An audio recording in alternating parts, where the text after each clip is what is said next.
Welcome to Heartspeak Podcast, episode 189, Digging Up the Roots. Well, hello there, wherever you are in the world, you are welcome.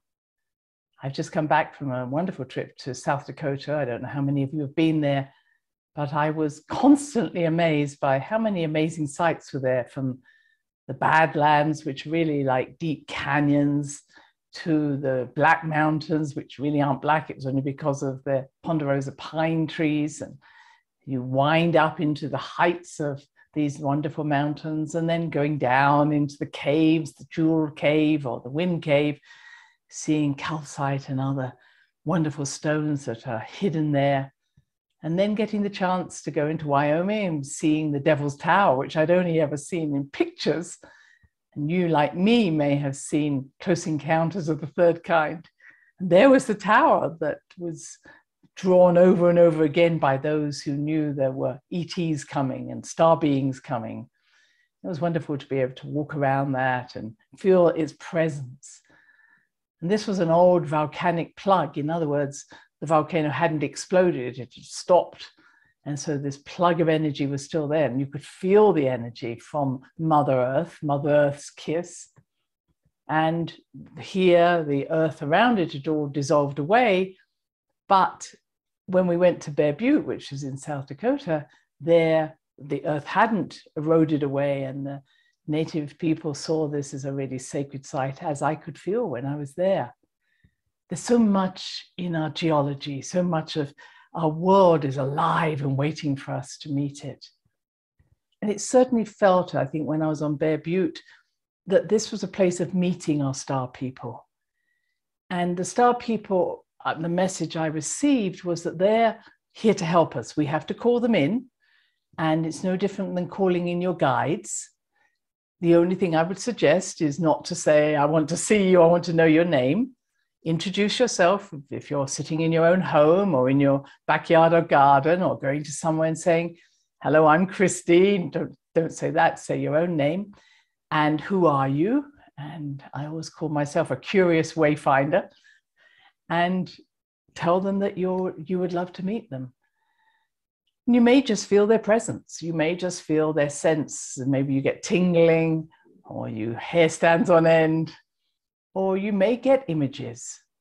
Again, try not to say, well, are you a person with two arms, two legs and a nose? Because that's what we need on this planet, but not necessarily on other planets. And it really is about meeting or resonating with what is already in your DNA. So within our DNA, despite everything else that's been going into our DNA contains the memory, or the DNA, let's call it that, from different star systems. Some say it's 23 different star systems. In other words, we may have 22 pairs and then the male-female ones, or we may have more than that. But we are literally carrying the seeds, the consciousness for all these different star systems. And so they have an interest in our development, our evolution, as much as we have it in theirs, because literally we're carrying their babies. We're carrying the information of who they are. So you could, when you're sitting quietly, saying, I want to meet you as part of my family, part of my DNA.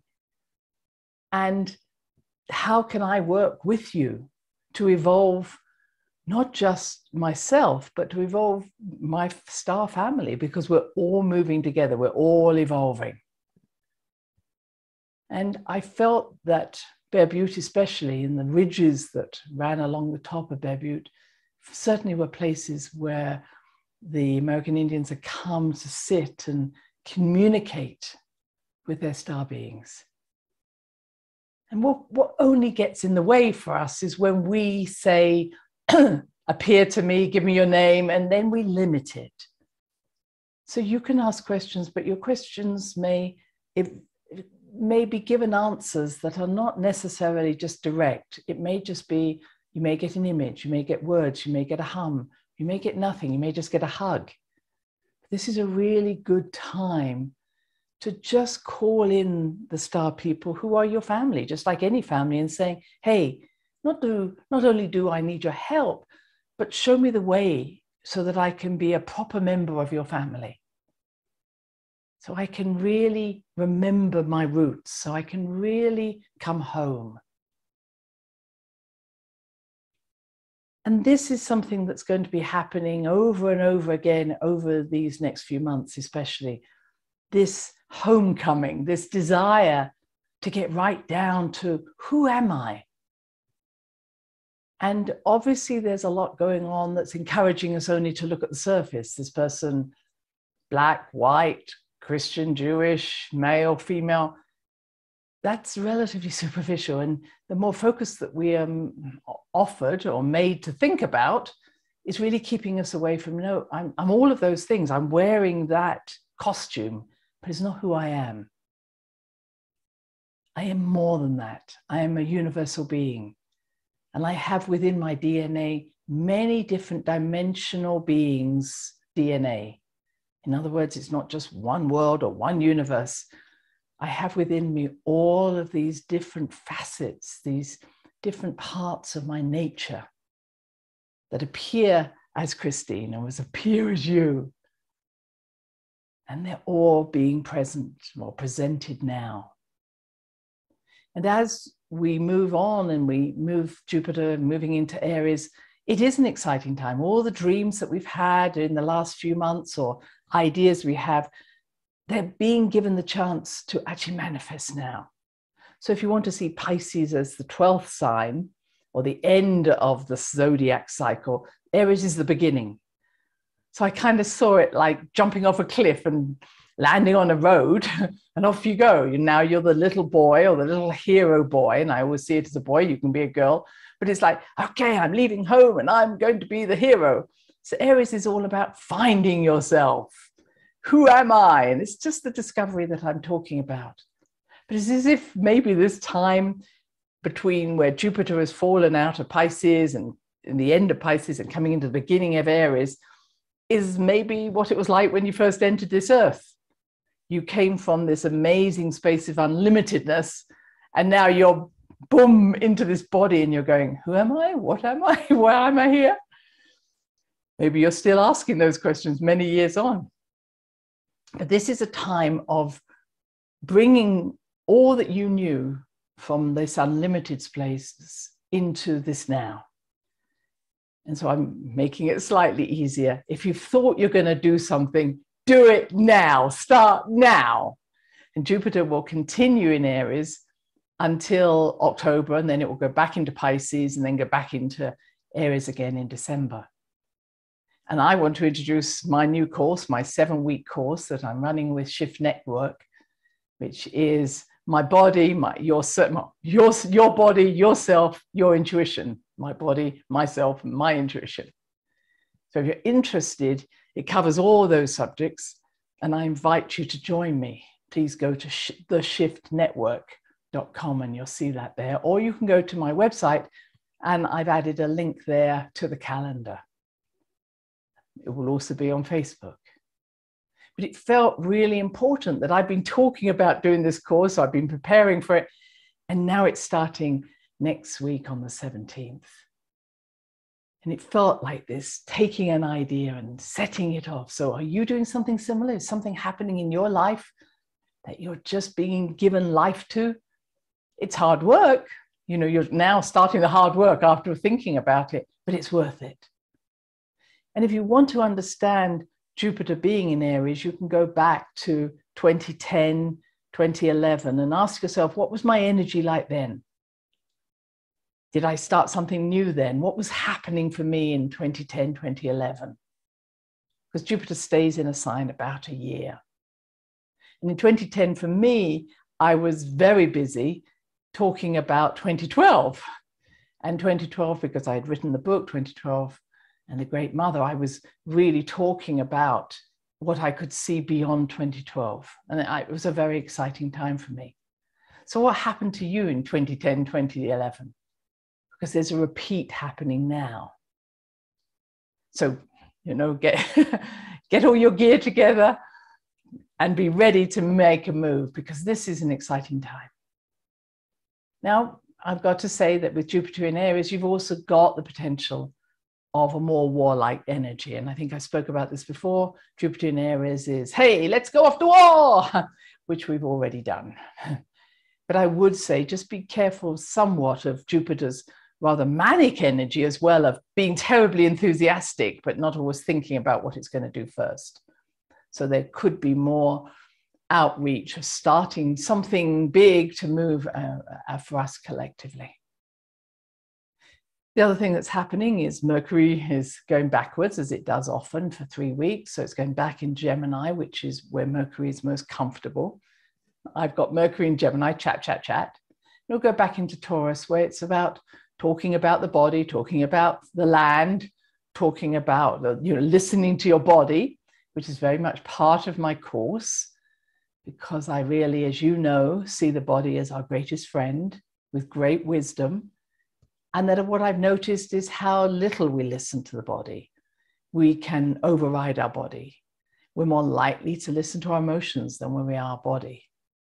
But I can't say strongly enough that our body is our compassionate friend who is not attached to our story, not attached to our whining, not attached to our emotional needs. It just says, stop, you're going to stop now. And it stops you. So the body is at this time, and we're going to see this certainly over the next 2 or 3 weeks, there's going to be more information about the body, more information about listening to the body. And I think that's going to tie up with really what's happening around the virus. And has the virus gone away? The answer is no, the virus hasn't gone away. And if you want to listen to something more, a very intense talk with Del Bigtree on the High Wire with Gert van den Bosch, be ready, because it's very deep and it's very scientific, but it's also very challenging listening, but well worth it, my friends. And he was the one that always said the last thing we need to be doing at this time is giving a vaccine during a pandemic. He said we should never give a vaccine in a pandemic because you're attacking the virus at the very time where you're wanting it to quieten down, which makes sense. He says usually when we give a vaccine, your body's at rest, it can take on board whatever you're giving it, and it can mount its own defenses. But if it's already at high defenses and then you attack it again, if the body is already being defended and then you put the vaccine in and you're asking it to do something, you're literally creating an overreaction of the immune system, and the virus is not being killed. And so what he speaks about is that originally you created what we call neutralizing antibodies, which are good, not as good as killer T cells, but they're start. So antibodies live outside the cell. They live in the bloodstream, one could say, whereas the killer T cells live within the cell, which is really the place where the virus will hide. But neutralizing antibodies are a good start. But he said now what's happened is the body is creating non-neutralizing antibodies. In other words, the virus is not being killed and these antibodies have no power to do anything. He said that's the problem. Even though you might measure antibodies, there's no change. And now the virus is looking at ways to get around anything that has tried to block it. And it really is having an effect in response to the fact that he says, are you noticing how the virus continues to pop up in people? And we're seeing that. He says it's not now just a winter event like the flu. And he said it's not just affecting old people or people who have comorbidities, it's affecting everybody. He said when a virus occurs throughout all age groups, throughout all genders, throughout the year, he says this virus is now gone beyond any sort of natural defenses. And he said the virus is, it affected us with Omicron, but he said it mainly affected only the upper respiratory tract, not the lower, which was good, but he said it's still around.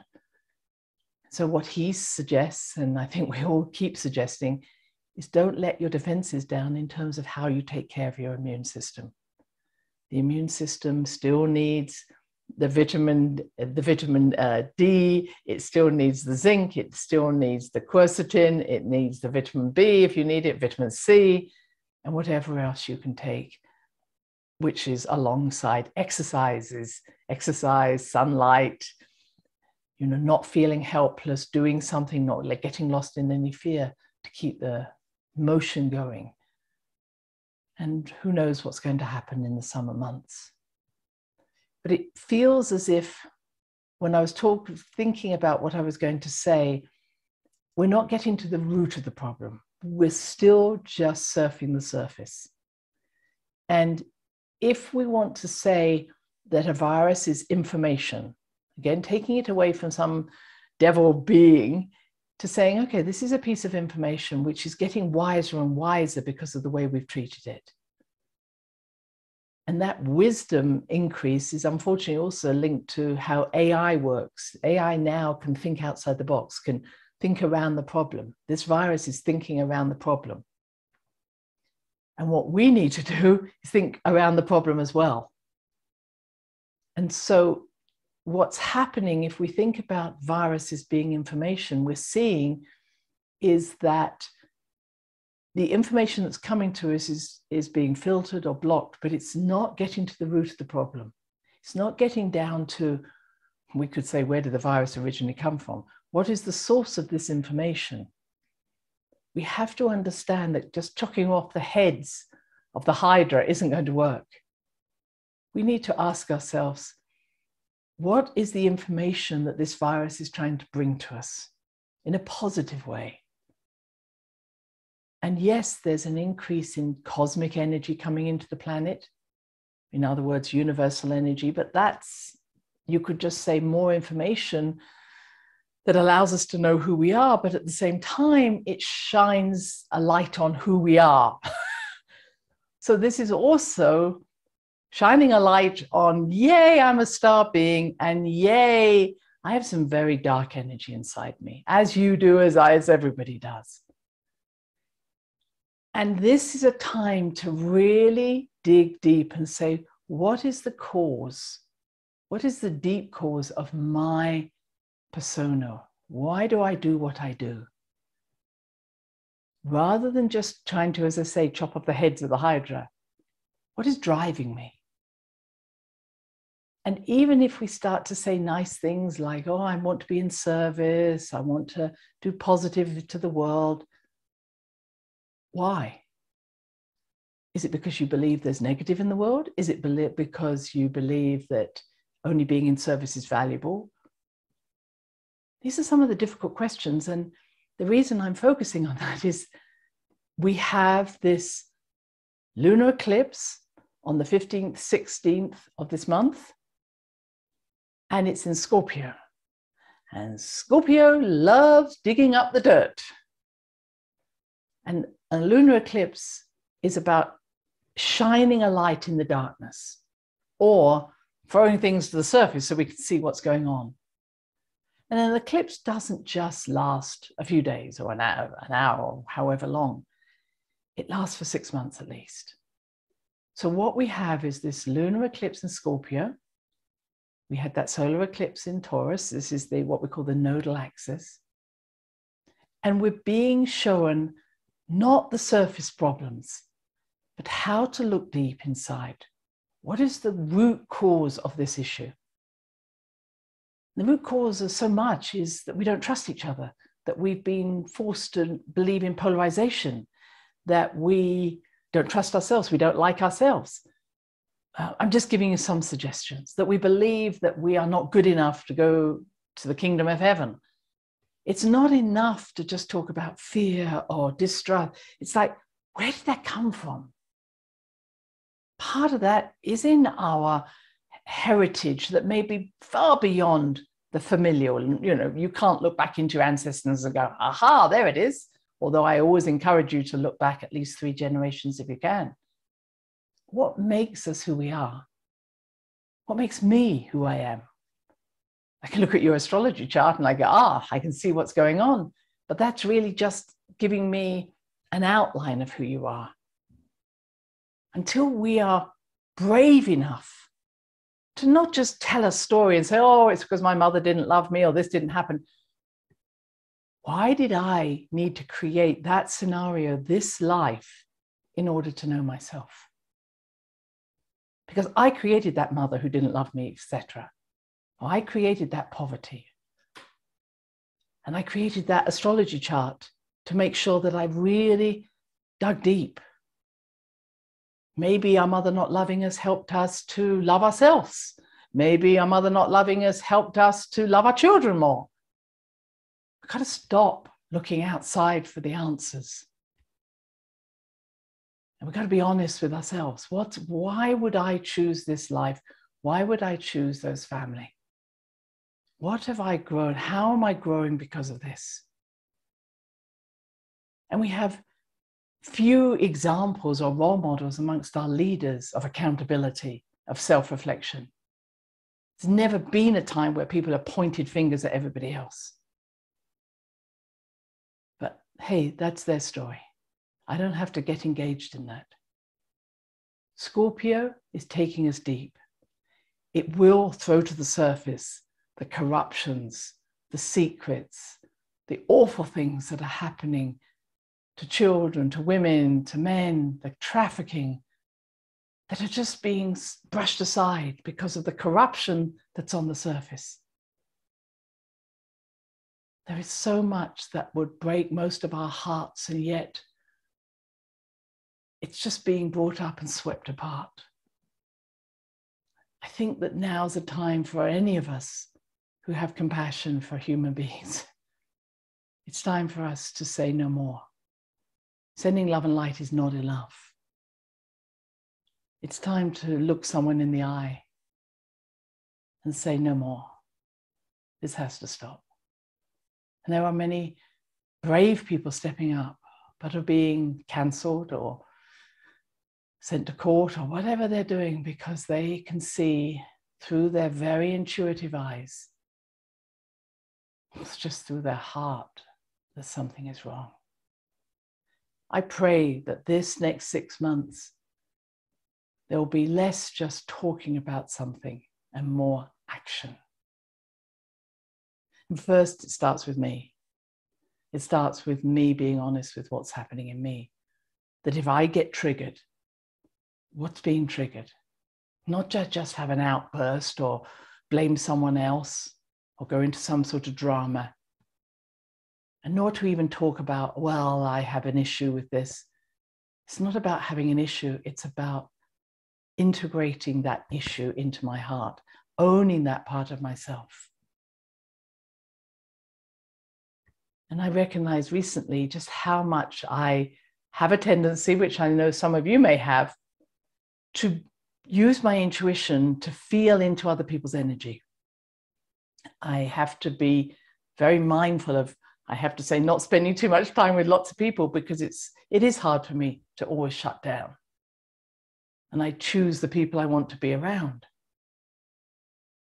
But when I am around a lot of people, I have to really shut down so that I'm not picking up all the energy and getting lost in other people's dramas. Because I also have a part of me that wants to fix people. So when I see a problem, I want to give it a solution. I want to help them. And so learning just to quieten myself down, stay in my own body, maybe even distract myself into doing something that isn't so intense within someone else's field helps me. But because when I get triggered, I can recognize how I step in to want to help. Am I the only person? Out comes my vacuum cleaner. I want to clean up their emotions. I want to give them solutions. I don't want them to suffer. Because in truth, what I'm really saying is, your suffering is affecting me. Could you just quieten down or change? And I'm very aware of having to step back and not just say, well, they're not ready to hear, but to recognize this has got nothing to do with me. It's not my business.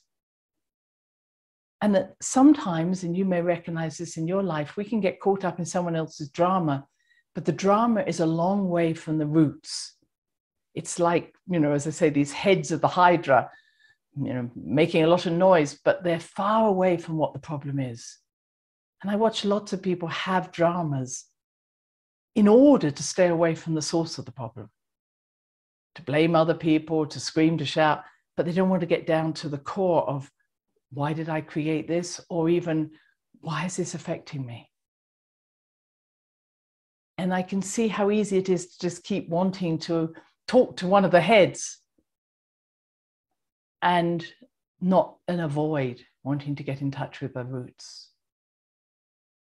So I have to put my vacuum cleaner away. I have to not chop off the head of the hydra or try and clean it up. I have to hold my center, hoping that when I hold my center, it might encourage whoever it is that's got the many heads of drama, that they may also learn how to come back into their center and take ownership of what it is that's causing the whirlwind around them. Drama seems to be the story at the moment. You see people using their voice or using their actions to create a lot of noise, but no action, real action. And if you've been brought up around a lot of noise in your childhood, either by voices or by actions, you will do perhaps what I do, which is to try and quieten everything down, because it disturbs the psyche. And my suggestion is to step back, find your center, hold your rootedness, really dig deep. And maybe through that, someone else will choose to come back and meet their roots, to get to the core of the issue. And so Scorpio, with this wonderful full moon, and we have this lunar eclipse, which is in South America, North America, Africa. It's certainly going to be places that will be influenced by a lot of what I'm talking about. At this moment, Africa has great immune strength compared with perhaps countries that vaccinated more than others. Maybe Africa is going to be seen as somewhere that can show us the way. We have a lot of answers to be found, but we need less talk, more action, more accountability. And I think this will come with my final thought here, is that Saturn, here in Aquarius, is literally squaring the North and South node. Saturn can be the authority, and we'll be actually saying, no, we're not going to look at this, but it can also be the foundation. Saturn is, what is the blueprint from which we wish to move? And I think that's an important one. When I was speaking about saying no more, I think Saturn is the one that says, we're not going to do this anymore. We're not going to play this game anymore. We're not going to enter that drama anymore. This is finished. And it's not about cutting off the head. It's about, I only wish to talk to the core, to your heart, to your wisdom. I'm not playing the game anymore. And I think Saturn is really helping us to find that place of saying, we're not repeating the past. We're creating a new future, and a future where our insight is clear, our hearts are open, and our roots are deep. Please think about joining me on my 7-week course, The Shift Network. And until then, I'll see you next week. Bye-bye. Thanks for listening to the HeartSpeak podcast with Dr. Christine Page. Please check out all HeartSpeak episodes in the podcast archive section on www.christinepage.com. HeartSpeak is also available on iTunes, Spotify, Google Podcasts, Sticher Radio, and now playing on Amazon Music and iHeart Radio. You can also watch the archive podcast on Christine's channel, on YouTube, and now on Rumble. Connect with Christine on Instagram, LinkedIn, and Facebook, including her newest Facebook group, The Great Mother Calling. Do share with family, friends, colleagues. Join us next time for another edition of HeartSpeak.